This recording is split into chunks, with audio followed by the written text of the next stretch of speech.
Pleasure being here today in Birmingham, supporting 40 years ago of the tremendous victory that took place by people of Birmingham, people of Britain and the National Union of Mine Workers.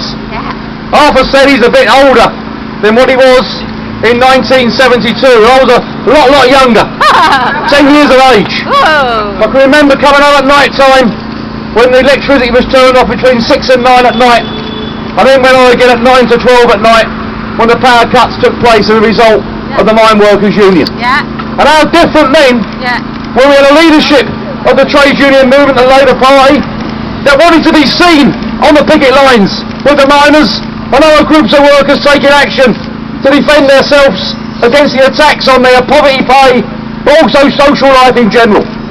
And we've got to recognise the fact that what took place 40 years ago was people's power. They decided to come together and demonstrate, take action, and as a victory that they achieved, give a stimulus to other groups of workers who said, if they've got the confidence to beat the National Coal Board and government, then we've got the confidence to take our employers on as well. And what was learned from that was the Labour government was elected a few years later that started putting a plan in favour for coal. But more importantly, they held their hand out to the trade union movement.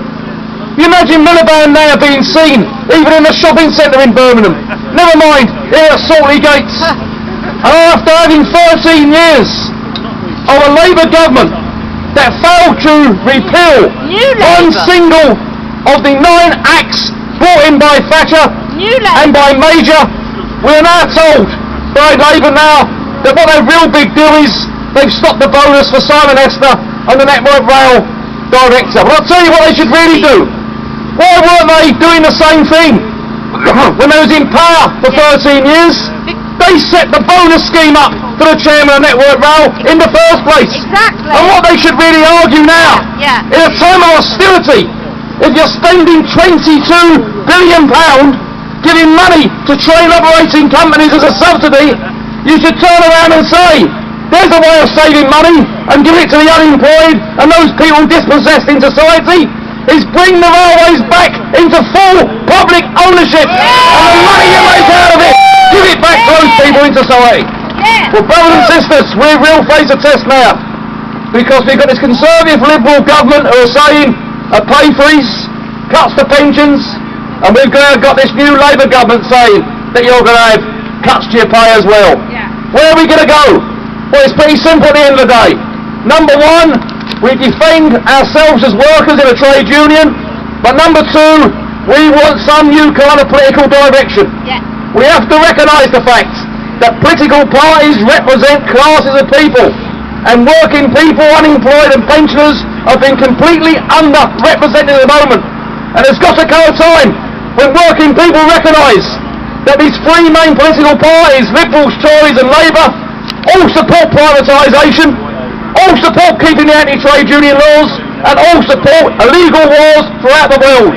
And what we want is a party that's going to put workers, going to put pensioners, get the unemployed back to school, back to work, give our kids a proper comprehensive education, give our kids free education at universities, looking after the elderly and the infirm, and by doing that the only way we can have it is a party based on socialism. I'm proud I'm here today. I'm proud I'm amongst workers, and I'm proud I'm in a monument where a victory was given to working people.